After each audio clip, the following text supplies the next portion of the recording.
First of all, nagpapasalamat ako sa Panginoon dahil na malaking bahagi ng church dito po sa Sarja yung inyong ginampanan.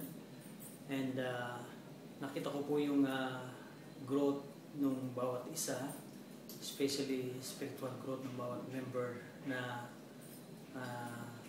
sa pamamagitan ng pagbabahagi ng salita ng Diyos ay nagkaroon kami ng stand sa bawat isa sa pamamagitan ng pananampalataya namin.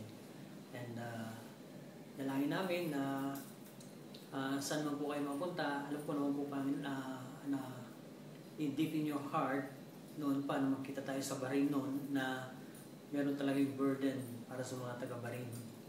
And anyway, that's the will of God na inyong tinatahak, kaya masasabi ko lang po ay God bless po kung saan po kayo dali ng Panginoon. Maraming salamat sa mga naituro nyo sa amin.